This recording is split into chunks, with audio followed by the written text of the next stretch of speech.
माशाअल्लाह ला हौला वला कुव्वता इल्ला बिल्लाहिल अलिय्यिल अज़ीम।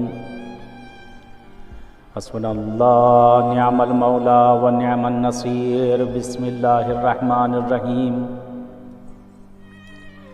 अल्हम्दुलिल्लाहिल्लज़ी खलक़ल खलाइक़ बिक़ुदरतिहि व नशरर रियाह बिरहमतिहि व तदा बिस्सुहूर मयदान अर्ज़िहि वस्सलातु वस्सलाम व तहिय्यतु वल इकराम अला जद्दिल हसनैन सय्यदै शबाब अहलिल जन्नह अबिल क़ासिम मुहम्मद। अल्लाहुम्मा सल्लि अला मुहम्मद व आलि मुहम्मद व अज्जिल फरजहुम व लानतुल्लाहि अला अदाइहिम अजमईन मिनल आन इला लिक़ाइ यौमिद्दीन। सुय्यमा बक़ियतिल्लाहिल आज़म फिल अर्ज़ीन अल हुज्जत इब्निल हसन सलवातुल्लाहि व सलामुहु अलैहि। अल्लाहुम्मा अज्जिल लिवलिय्यिकल फ़रज, अल्लाहुम्मा अज्जिल लिवलिय्यिकल फ़रज। अम्मा बाद, क़ाल इमामुल बाक़िर अलैहिस्सलातु वस्सलाम, बुनियल इस्लाम अला ख़म्सिन इक़ामतिस सलात व आतियज़ ज़कात व हज्ज बैतिल्लाह व सौम शहर रमज़ान वल विलायतु लना अहलल बैत अलैहिमुस्सलाम। ताजील इमाम ज़माना अलैहिस्सलातु वस्सलाम। एक सलवात अर्ज़ करें मोहम्मद वाले मोहम्मद की ज़ात पर। बहरहाल मौला इमाम मोहम्मद बाक़िर अलैहिस्सलातु वस्सलाम ने हमारे और आपके पांचवें आका इरशाद फरमाते हैं कि इस्लाम की बुनियाद 5 चीज़ों के ऊपर है। यानी ये 5 चीज़ें इस्लाम की मेन बुनियाद हैं मौला के फरमान के मुताबिक, आका के फरमान के मुताबिक। बुनियल इस्लाम अला खम्सिन, इस्लाम की बुनियाद 5 चीज़ों के ऊपर है। इक़ामतिस सलात, नमाज का कायम करना, नमाज का पढ़ना।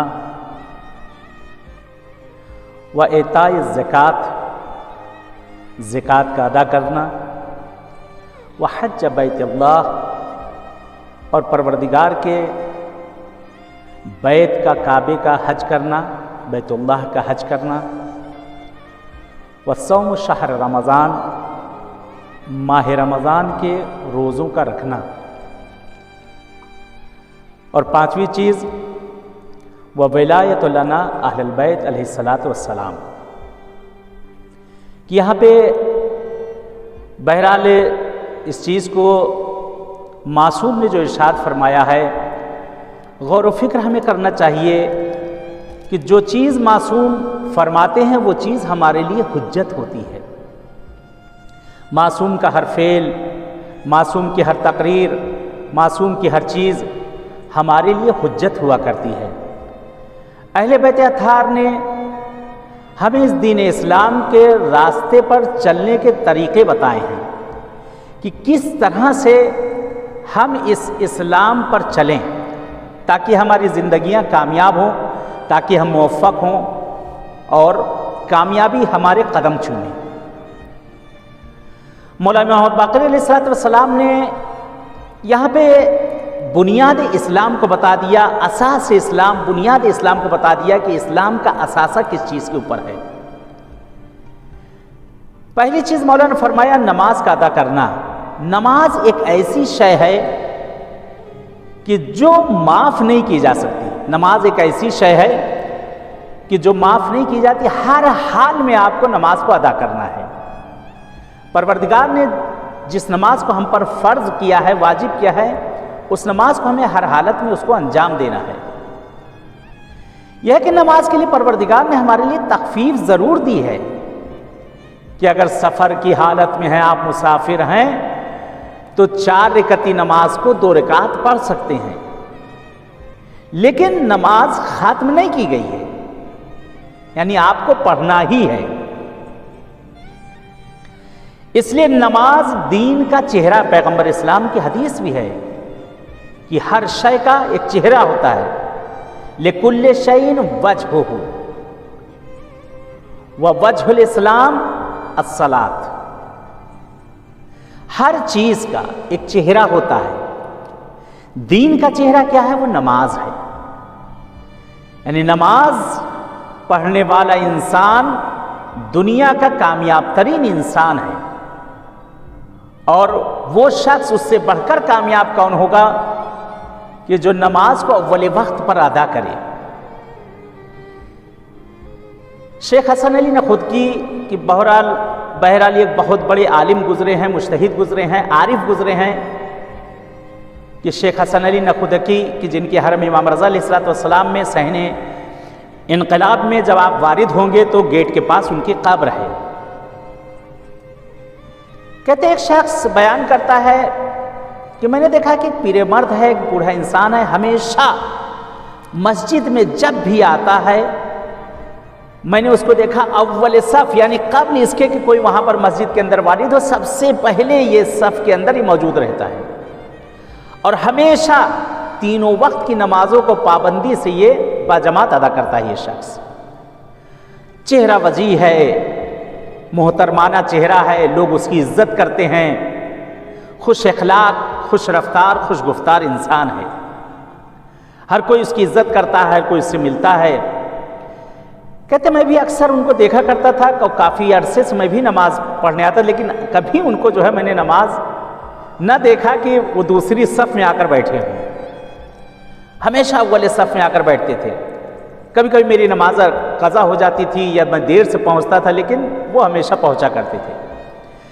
कहते एक दिन बहरहाल नमाज के बाद मैंने उनसे सवाल किया, उनके पास जाकर बैठा, सलाम अलैकुम हुआ। बहरहाल उनसे मैंने सवाल किया कि मैं बहरहाल इतने अरसे से आप पर निगाह रखे हूँ, आपको देख रहा हूँ, आपको कभी मैंने अव्वल सफ़ से दूसरे सफ़ में आपको ना देखा। हमेशा आप नमाज अव्वल वक्त पढ़ा करते हैं और अव्वल सफ़ में हमेशा रहते हैं। इतना सीन आपका हो चुका है, आप किस तरह से पाबंदी कर लेते हैं? कहते हैं कि मैं जवान था और मैं शेख हसन अली नखुदकी के पास गया और उनसे मैंने कहा कि आगा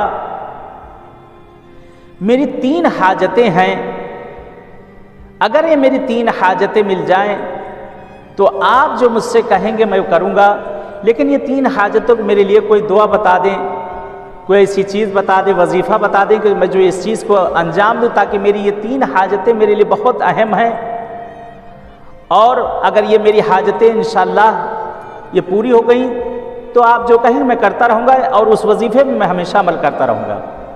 कहा पहली हाजत तुम्हारी क्या है? कहा खुदा से मैं पहली हाजत ये चाहता हूँ कि परवरदिगार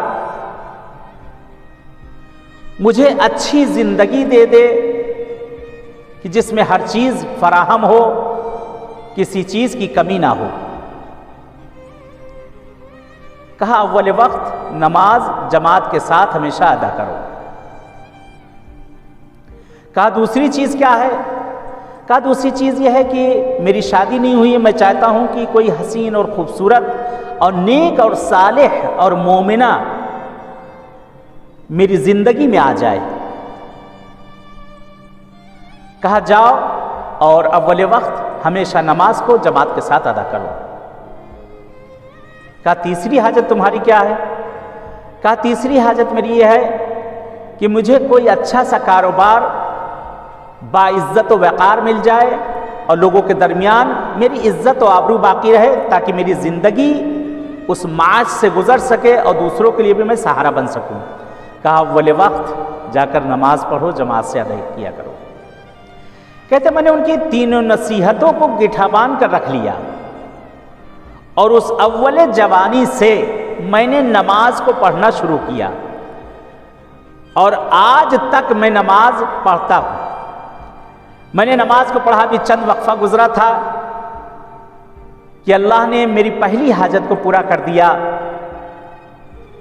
कहते मैंने नमाज को तर्क न किया, अव्वल वक्त नमाज को जमात से मैं अदा करता रहा। अल्लाह ने मुझे नेक और सालेह और मोमिना हमसर इनायत की कि अल्हम्दुलिल्लाह मैं उसके साथ हंसी और खुशी से अभी तक ज़िंदगी बसर कर रहा हूँ। कि आज तक मुझे कभी कोई उसकी तरफ से शिकवा ना मिला और आज तक कभी उसने आख तक न कहा है। मेरी हर बात को मानती है, मेरी मुती है, मेरी फर्माबरदार है। और आज तक कभी ऐसा ना हुआ कि उसने मुझसे किसी चीज़ का शिकवा किया। हमेशा जब मैं घर जाता हूँ तो खंदारो हंसी और खुशी से मुझसे पेश आती है कि मैं अपने तमाम गम को उसको देखकर भूल जाया करता हूँ। अल्लाह ने मुझे औलादें दी हैं, मैं नाती पोते वाला भी हो चुका हूँ, लेकिन अभी तक मेरी इज़्दिवाजी ज़िंदगी में कभी कोई मुश्किल पेश नहीं आई। यानी इतना नेक अल्लाह ने मुझे नेक सीरत औरत दी है कि जिस पर मैं नाज करता हूँ और फ़ख्र करता हूँ। अल्लाह से दुआ है परवरदिगार से कि माबूद हमारे जवानों को भी नेक और सालेह परवरदिगार उन्हें मोमिना शरीक हयात इंशाअल्लाह इनायत करे। और जो माँ और बहनें अपनी बच्चियों के रिश्ते के लिए परेशान हैं, परवरदिगार से यही दुआ है कि माबूद उन्हें नेक और सालेह और मोमिन बंदा इनायत करे। इज़्दिवाजी ज़िंदगी बड़ी अहम ज़िंदगी है। अगर इंसान अपनी शरीक हयात के साथ अगर खुश है तो तमाम दुख उसके लिए खुशियों में बदल जाया करते हैं। अगर उसकी बीवी, उसकी हमसर, अगर हमसफ़र है उसकी ज़िंदगी में, हर मुश्किल और गिरफ्तारी में अगर उसके शाने बेशाना, कांधा बेकांधा अगर चल रही है और उसे ढारस देती है, आस देती है, उसकी हमेशा अगर हमदर्द रहती है, तो उससे खुशबख्तरीन मर्द नहीं होगा कोई। लेकिन खुदा न करे किसी घर की औरतें बद-अखलाक हों, ज़बान खुली हुई हों, ज़बान दराज हों, कि माशाअल्लाह आज माशरे में बहुत ज़्यादा है, देखा जाता है शौहरों की इज़्ज़तें किस तरह से की जाती हैं। दूसरों से तो हंस के मिलना, दूसरों से तो अखलाक से पेश आना, लेकिन अक्सर अपने घर वालों, शौहर के घर वालों से बदअखलाकी से पेश आना, शौहर से बदअखलाकी से पेश आना। लेकिन उसके बरक्स अपने दोस्तों, अपने रिश्तेदारों से बिल्कुल उसका उल्टा रवैया उसका रहता है, जितना रवैया शौहर और शौहर के घर वालों से रहता है। खुदा सबको हिदायत करे कि अगर हमसर और औरत अगर नेक और साले है तो उसकी जितनी बड़ी भी उस पर मुश्किलात क्यों ना टूट जाएं, मर्द सब कुछ बर्दाश्त कर लेगा।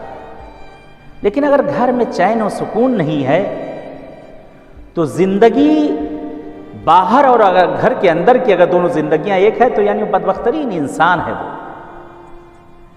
कि घर के अंदर इंसान अगर चैन और सुकून चाहता है कि अपने घर में पहुंचे तो उसे चैन और सुकून बीवी बच्चों से मिले, अगर वो चैन और सुकून अगर उसे वो नहीं मिल रहा है तो सोचो उस पर क्या बीत रही हो। कलेजे पे उसके खंजर चलता है।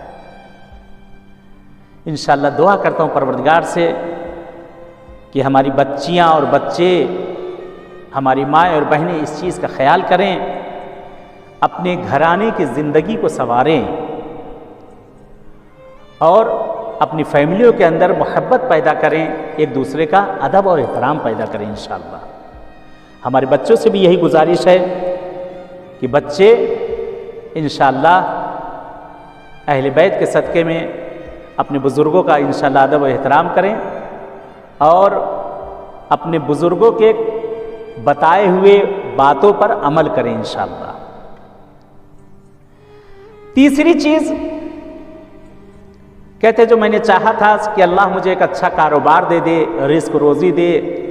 अल्लाह ने मुझे बहुत ही अच्छा कारोबार दिया, परवरदिगार ने मुझे रिस्क और रोज़ी दी और इतना इनायत करता है कि परवरदिगार मुझे कि मैं भी खाता हूँ और मेरे अज़्ज़ा व क़ारिब और रिश्तेदार भी खाते हैं। अल्लाह देता है बहुत लोगों को, लेकिन वो अपने ही बैंक बैलेंस करना लोग शुरू कर देते हैं, गलत है। अल्लाह ने जो हमें रोज़ी दी है, जो रिस्क दिया है, इसमें दूसरों का भी हक है। परवरदिगार ने नहीं मालूम किसके नसीब से हमको वो चीज़ इनायत की है, किस यतीम, किस बेवा, किस मुस्तहिक, किस पड़ोसी, किस रिश्तेदार, किसकी वजह से जो है वो चीज़ परवरदिगार ने हमें इनायत की है। यानी माबूद ने जो हमें दिया है उसको चंद हिस्सों में हमें तकसीम करना चाहिए। ये नहीं कि सब उठा कर दे दे, जो अपनी ज़रूरियात का है सब कुछ के बाद जो इजाफा उसमें आ रहा है, जो इजाफा उसमें आ रहा है उसमें दूसरों का हक भी है, उसमें इमाम का भी हक है, मासूम का भी उसके अंदर हक मौजूद है कि वो खुम्स जो निकाला जाता है वो मासूम का हक है, खुदा और मासूम का हक है जो दिया जाता है। तो पहली चीज मासूम ने क्या फरमाया? इकामतिस सलात। इस्लाम की बुनियाद क्या है, इस्लाम का असासा क्या है? कहा नमाज का कायम करना। दूसरा वआत ज़कात, ज़कात का अदा करना, ज़कात का अदा करना। अब ज़कात से मुराद तन्हा फ़कत और फ़कत वही ना ले ली जाए जो जिसके पास खेत है, गल्लात हैं, जानवर है। बहरहाल इस ज़माने में किसके पास ये सब सारी चीज़ें मुहैया हो सकती हैं, तो हम कहें कि हम ज़कात नहीं देंगे। ज़कात से मुराद यहाँ पर खैर व खैरात की भी है और सदक़ात की भी है, जैसे ज़कात माल है, ज़कात फ़ितरा है और बहुत सी ऐसे रकूम हैं। दूसरों की मदद करना ये ज़कात है। इल्म हासिल करके बैठ जाना ये कबाहत है, बुरा है। इल्म की नशर व इशाअत करना ये इल्म की ज़कात है। इसी तरह से बहुत सी चीज़ें हैं, हर शय के लिए एक ज़कात है।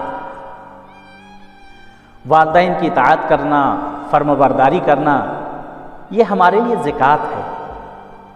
हुक्म परवरदिगार की फर्माबरदारी करना, माल का निकालना, सदक़े का देना, खैरात करना, सिले अरहम बजा लाना, एक दूसरे की अहवाल पुरसी करना ये ज़कात है, ये ज़कात है।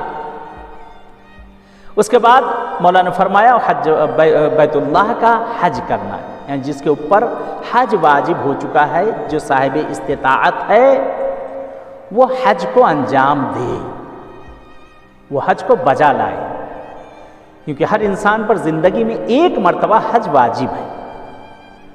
और यह है कि जब साहिब इस्तिताअत हो जाए तब उस हज को कर डाले जो उसके ऊपर वाजिब हो चुका है।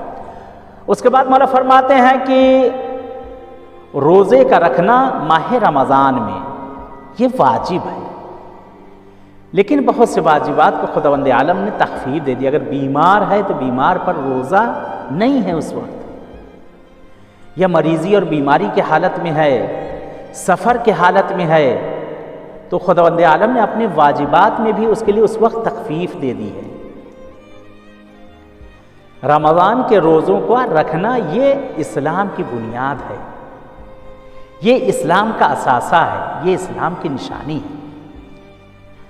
फिर जो इसमें सबसे अहम चीज़ है, सबसे अहम चीज़ है, मौला फरमाते हैं वल विलायत लना अहलुल बैत अलैहिस्सलातु वस्सलाम, हम अहले बैत की विलायत ये असास इस्लाम है और बुनियाद इस्लाम है।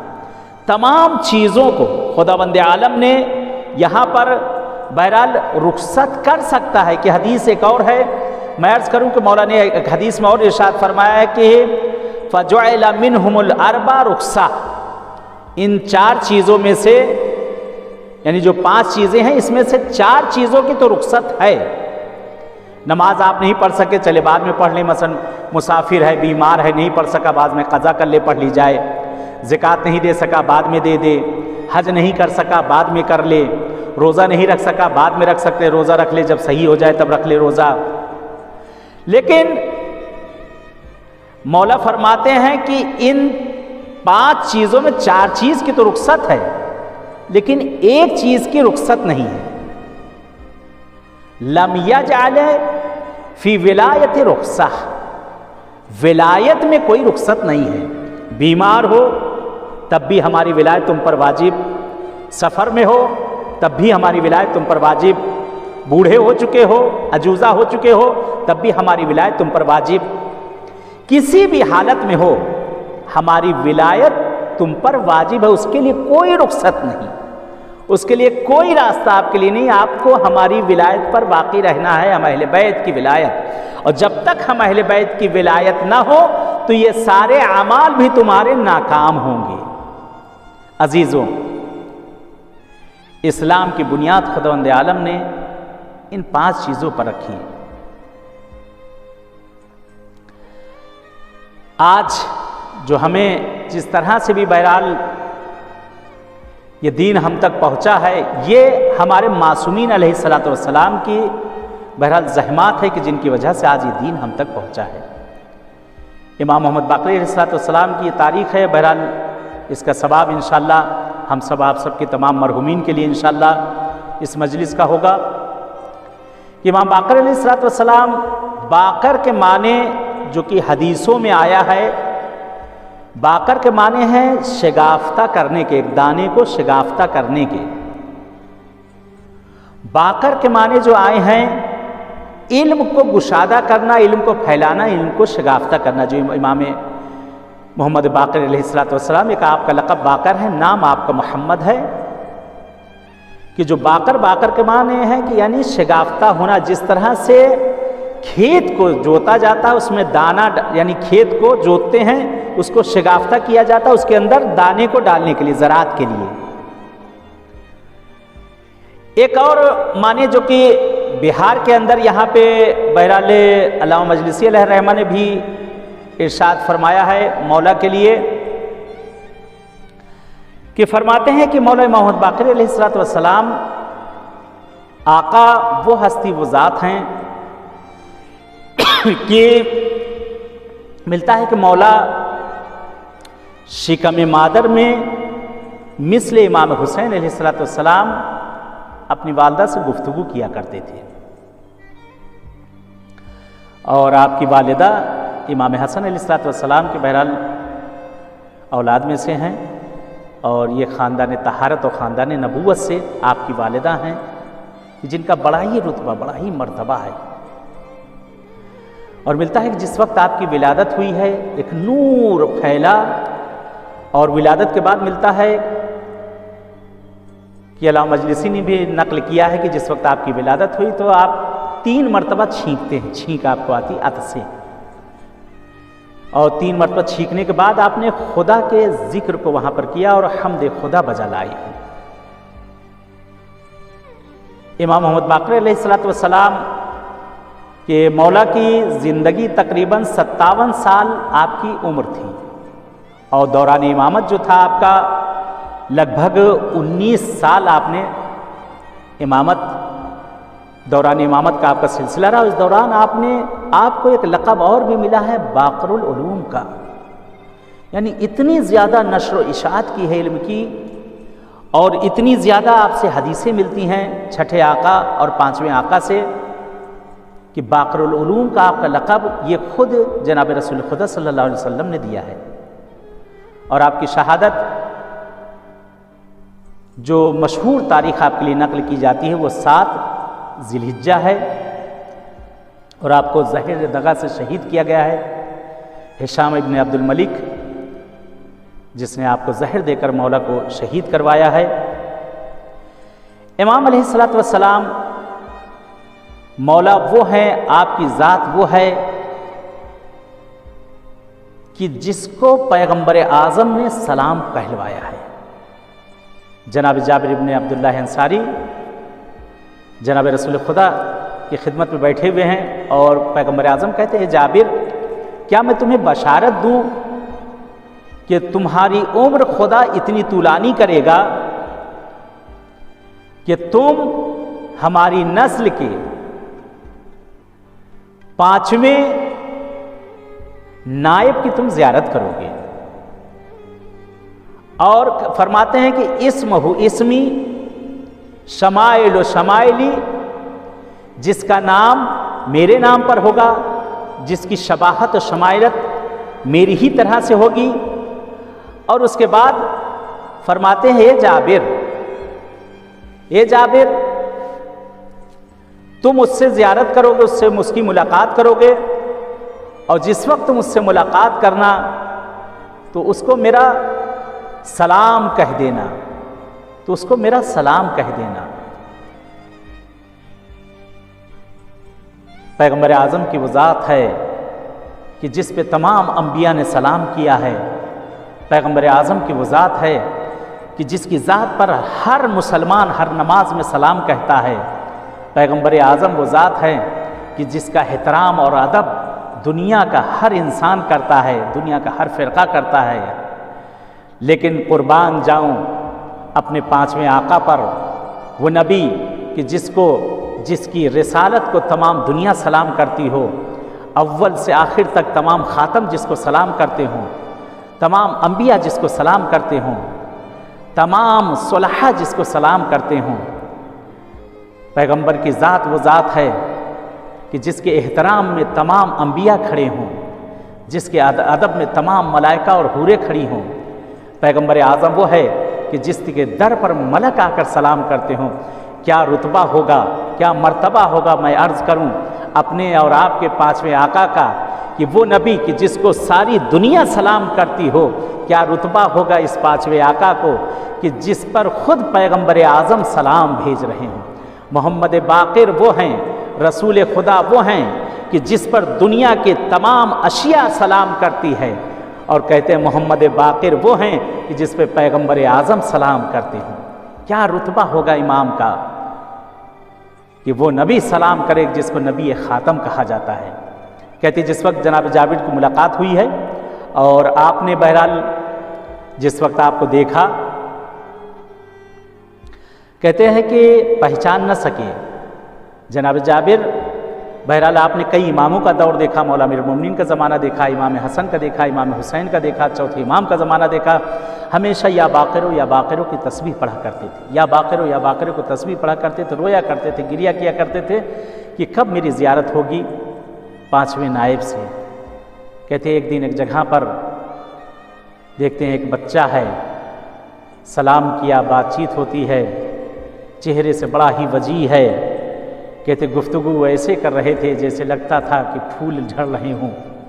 चेहरे पे वो नूरानियत और वजाहत है, और चेहरे पर ऐसी मासूमियत है कि दिल करता था कि बढ़कर आगोश में ले लिया जाए। कहते बातचीत जाबिर से होती रही। पूछा तुम्हारा नाम क्या है? तो फरमाया कि मेरा नाम मोहम्मद है। इसी तरह से सवाल करते चले गए, सवाल करते जाते हैं। एक मर्तबा कहते इमाम मोहम्मद बाक़िर इस्लाम मुस्कुरा रहे हैं और जाबिर के चेहरे को देख रहे हैं, और उसके बाद कहते हैं कि ये जाबिर, आप उस पैगाम को क्यों नहीं पहुंचाते जो मेरे जद रसूल खुदा ने आपको दिया है। कहते हैं एक मर्तबा कदमों पे गिर जाते हैं, आँखों से अश्क बह रहे हैं, इमाम बाक़िर के चेहरे की ज़ियारत फरमाते हैं और कहते हैं कि हाँ, आपके जद ने मुझसे वसीयत की थी, फरमाया था कि मुझे आपकी ज़ियारत होगी और आपका चेहरा मुझे देखना नसीब हो। कहते पैरों पे गिरना चाहते हैं, मौला ने उन्हें उठाकर अपने सीने से लगाया और फरमाते हैं कि ये जाबिर, आपका रुतबा बहुत बड़ा है, आपका मर्तबा बहुत बड़ा है, आप हमारे जद के सहाबी हैं, आपने हमारे अजदाद को देखा है। कहते हैं सलाम के पैगाम को भेजा। इमाम मोहम्मद बाक़िर अलैहिस्सलाम आपकी ज़िंदगी का हर लम्हा काबिल गुफ्तगू हो, वक्त में इतनी गुंजाइश नहीं कि गुफ्तगू मैं कर सकूं,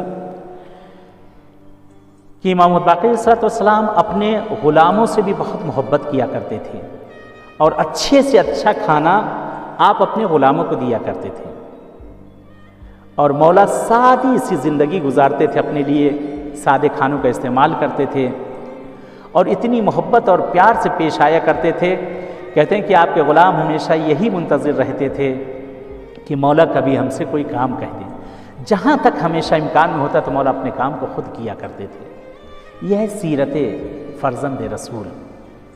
आज इन चीज़ों को हमें अपने अंदर भी अपनाना चाहिए। अगर हमारे यहाँ कोई काम करने वाले हैं, हमारी दुकानों पे, हमारे ऑफिसों में, तो वही किरदार जो पांचवें इमाम का था वही अपनी ज़िंदगियों में लेकर आए इंशाअल्लाह। मिलता है कि अबा बसीर एक मरतबा मौला की खिदमत में बैठे हुए थे, आका से गुफ्तगू फरमा रहे थे, और मौला से कहते हैं आका, ये मेरे फ़र्ज़ंद रसूल, गुज़िश्ता अंबिया हर किसी के पास कोई ना कोई मोजिज़ा था। कोई मुर्दे को ज़िंदा कर देता था, कोई बीमार को सही कर देता था, कोई लोहे को मोम कर देता था, कोई पानी पर चला करता था। हर किसी के पास कोई ना कोई मोजिज़ा था। कोई ठोकर मारता था तो मुर्दा उठकर बैठ जाया करता था। आप तो फ़ख्र अंबिया हैं, आप भी तो मोजिज़ा दिखा सकते हैं, आप मेरी बीनाई को वापस ला सकते हैं। मौला मुस्कुराए और मुस्कुराकर फरमाते हैं, ये अबू बसीर क्या कहना चाहते हो? कहते हैं, मौला ज़माना हो गया, मेरी बीनाई जा चुकी है आका, आप तो जानते हैं। मेरी भी दिल की ख्वाहिश होती है कि मैं आपके चेहरे की ज़ियारत करूं। ये आका, मैं इस दुनिया को देखूं। क्या हो सकता है मेरे आका कि आप मेरे चेहरे की रोशनाई को वापस कर सकते हैं? मौला फरमाते हैं, क्यों नहीं, अल्लाह ने ये अख्तियार हमारे हाथों में भी दिया है। कहते हैं, मौला ने एक मरतबा उनके चेहरे पर अपने हाथों को फेरा। कह रहे फर्जंद ज़हरा के चेहरे पे हाथों का फेरना ही था उनके। कहते हैं, एक मरतबा आँखें मुनव्वर हो गई और कहते हैं ज़बान पर दुरूद व सलाम जारी हुए। आका के कदमों में सर को रख दिया, मौला के दस्त मुबारक का बोसा देते हैं, पेशानी का बोसा देते हैं और दुनिया को देखते हैं और फरमाते हैं, फर्जंद रसूल, आपने मेरी आँखों की बीनाई को वापस कर दिया। मौला फरमाते हैं, ये अबा बसीर, ये अबा बसीर, अल्लाह ने तुम्हारे लिए शायद मसलहत यही रखी हो। मैं तुम्हें एक चीज़ बताना चाहता हूँ, या अबा बसीर, एक बशारत देना चाहता हूँ। मैं ज़मानत लेता हूँ तुम्हारी बहिश्त की कि अगर ये बीनाई जैसे थी तुम्हारी उसी तरह से अगर हो जाए। खुदावंद आलम ने हमको जो आँख दी है, आँख जब तक हमारे पास है, जितने इन आँखों से हम गुनाह करेंगे, हर एक एक का हमें जो है हिसाब देना होगा। और उस दुनिया में तुम्हें अल्लाह इससे बढ़कर महादर्जा और मकाम इनायत करेगा। ये अल्लाह की मसलहत है कि परवरदिगार ने तुम्हारे गुनाहों को कम करने के लिए, या तुम्हारे इम्तिहान के लिए, अब तुम्हारी बसीरत को तुमसे ले लिया है।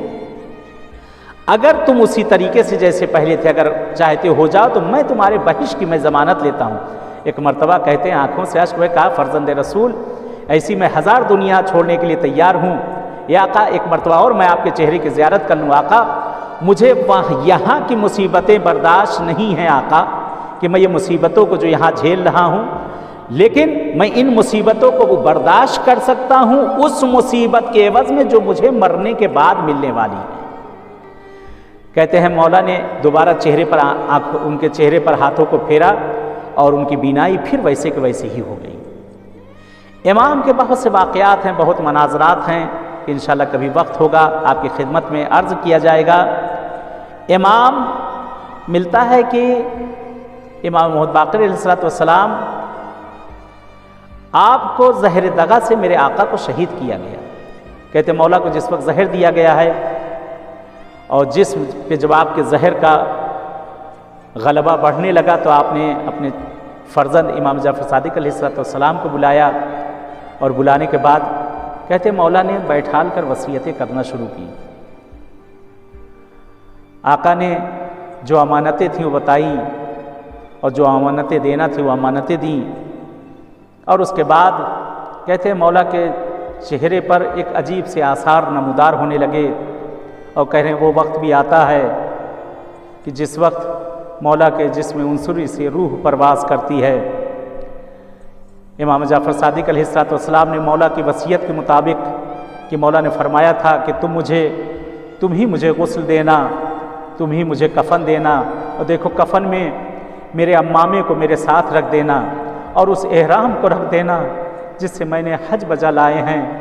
और उसके बाद फरमाते हैं आका ने उस पारचे के लिए कहा कि जिस पारचे को, उस कपड़े को अपने साथ रखा करते थे, कहते इसको कफ़न में मेरे साथ रख देना। 3 चीज़ें थी जिसके लिए मौला ने वसीयत फरमाई।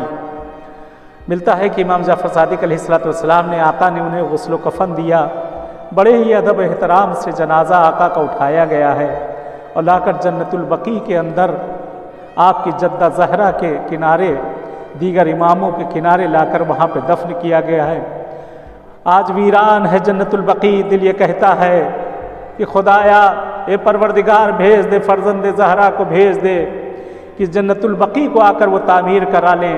इमाम मोहम्मद बाक़िर अलैहिस्सलाम कहते बचपन से जिन्होंने मुसीबत ही मुसीबत देखी, इमाम मोहम्मद बाक़िर अलैहिस्सलाम वो हस्ती है, कहते हैं 4 साल या 5 साल का आपका उम्र है, आपकी उम्र है और करबला में आप मौजूद हैं आंखों के सामने। खुदा न करे किसी बेटे के सामने बाप की बेहतरामी की जाए। कहते इमाम मोहम्मद बाक़िर अलैहिस्सलाम ने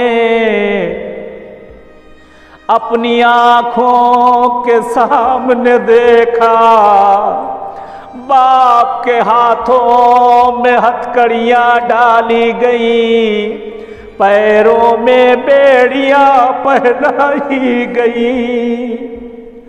ऊंट की नंगी पुश्त पर इमाम ज़ैनुल आबिदीन को बिठाया गया। रावी नकल करता है इमाम बाकिर को भी उसरा के साथ असीर किया गया। आपके भी हाथों में रसन बांधी गई और असीरों के साथ साथ आपको भी प्यादा लेकर चले। इमाम बाकिर फरमाते हैं मैंने अपने बाबा को देखा जब मेरे जद हुसैन के जनाजे पर पहुंचे। कहते मैं बाबा की आंखों में अश्क भरा हुआ देख रहा था। मेरे बाबा का चेहरा मुतगय्यर हो रहा था कि फूफी अम्मा ने एक मर्तबा मेरे बाबा को मुतवज्जे किया। कहते इमाम फरमाते हैं मेरे बाबा ने गिरिया किया, फूफी अम्मा मेरे बाबा का जनाजा मेरी आंखों के सामने, खुदा किसी को यह दिन न दिखाए कि फर्जंद के सामने, जवान बेटे के सामने बूढ़े बाप का जनाजा हो। कहते इमाम के हाथों में हथकड़ियां पड़ी हुई हैं, इतना मजबूर है इमाम के अपने बाप के जनाजे पर साया भी नहीं कर सकते। इमाम बाकिर फरमाते मैं देख रहा था कि फूफी अम्मा ने एक मर्तबा मुतवज्जे किया, फरमाती है ये सज्जाद है मेरे लाल, ये क्या हाल बना रखा है तुमने, ये लाल लगता है तेरे जिस्म से रूह परवाज कर जाएगी। कहते इमाम सज्जाद फरमाते हैं फूफी अम्मा, ए फूफी अम्मा मैं सज्जाद कितना मजबूर हूँ। ए फूफी अम्मा मेरी आंखों के सामने फर्जंद रसूल का जनाजा है, जिसके लबों का बोसा पैगंबर देते हो, जिसे पैगंबर अपनी पुश्त पर सवार करते हो, जिसके झूले को मलक ने झुलाया हो। ए फूफी अम्मा अरे मेरे बूढ़े बाप का जनाजा करबला की जलती हुई रेत पर पड़ा हुआ है। ए फूफी अम्मा मैं सज्जाद इतना मजबूर हूँ। ए फूफी अम्मा मैं अपने बाबा के जनाजे पे साया भी नहीं कर सकता। रावी बयान करता है कि जब काफिला कूफे को जा रहा था, कहता है एक जगह पर काफिला रुका, एक जगह पे काफिला रुकता है। रावी बयान करता है कि जब काफिला रुकता है मैंने क्या देखा, एक छोटा सा बच्चा है, एक छोटा सा बच्चा है जो सैयद सज्जाद के नजदीक बैठा है, जहां जहां से जख्मों से खून बह रहा है, जहां जहां से जख्मों से खून बह रहा है। कहते हैं वो बच्चा गिरिया करता जाता है, खून को साफ करता जाता, यही कहता बाबा मुझसे आपके जख्म देखे नहीं जाते बाबा, ए बाबा मैं आपके जख्मों को देखकर बर्दाश्त नहीं कर पा रहा हूँ। अरे मैं अर्ज करूंगा ए मौला इमाम बाकिर, ए मौला इमाम बाकिर कम से कम आपको इतनी तो इजाजत मिल गई थी कि आप अपने बाबा के नजदीक तो पहुंच गए। हाय मैं कुर्बान जाऊं सकीना, जिसके बाबा का जनाजा करबला में बाप का सर के नेज़ा पर जगह जगह पे फिराया जा रहा है, मगर सकीना बाप के नजदीक नहीं जा सकती, सकीना बाप के पास नहीं जा सकती। अल्लाह लानतुल्लाह अलल कौमिज़ ज़ालिमीन व सयअलमुल्लज़ीना ज़लमू अय्यमन क़लबिन यनक़लिबून। खुदा तुझे वास्ता देते हैं चारदा मासूमीन का, तुझे वास्ता देते हैं अहले बैत अत्हार का, तुझे वास्ता देते हैं पंजतन पाक का। परवरदिगार पालने वाले हमारे इस कलील से इबादत को अपनी बारगाह में कबूल कर ले। खुदा तुझे वास्ता तेरे अहले बैत का, परवरदिगार पालने वाले हमारे ज़माने के इमाम का ज़हूर कर दे मौला का ज़हूर हम सब के लिए बाइस आफ़ियत और रहमत करार दे। परवरदिगार पालने वाले हम सबको भी जल्द अज जल्द जन्नतुल बकी की ज़ियारत नसीब कर दे। खुदा या जन्नतुल बकी पर हम सबको भी साया देखना नसीब कर दे। परवरदिगार ये मरीज़ी बीमारी जो दुनिया भर में फैली हुई है इस बीमारी को ख़त्म कर दे। माबूद जो मरीज़ बीमार घरों में हॉस्पिटलों में जहाँ कहीं भी परवरदिगार उन सबको जल्द अज जल्द सेहत इनायत कर दे। पालने वाले अहले बैत अतार के सदक़े में रोज़ी रोज़गार के दरवाज़ों को खोल दे। परवरदिगार पालने वाले जो इस औलाद की परवरदिगार हाजत है अहले बैत अतार के सदक़े में उन्हें औलाद नरीना इनायत कर दे। माबूद जिन्हें औलाद दी उन्हें को सालिह बना दे। खुदाया हम सब के मरहूमीन को गरीक रहमत कर दे, उन सब के दर्जात को बुलंद से बुलंदतर कर दे। परवरदिगार पालने वाले अहले बैत अतार के सदक़े में चाहदा मासूमीन के सदक़े में हज व ज़ियारत के रास्तों को खोल दे। परवरदिगार जो रुकावटें आई हैं वो खोल दे। माबूद तुझे वास्ता देते हैं तेरे अहले बैत का। परवरदिगार जिनके भी दिलों में तमन्ना है मासूमीन के बारगाहों में आने की उन सबको वहाँ आना नसीब कर दे। और जुमला क़ब्रुल मोमिनीन मोमिनात और ऐसे हज़रात के जिनका दुनिया में कोई याद करने वाला नहीं उन सबको याद करते हुए और तमाम आप सब के जितने मरहूमीन उन सबको याद करते हुए तमाम शुहदा तमाम उलमा तमाम सुलहा उन सबको याद करते हुए रहमल्लाहु यक़रा अल फ़ातिहा।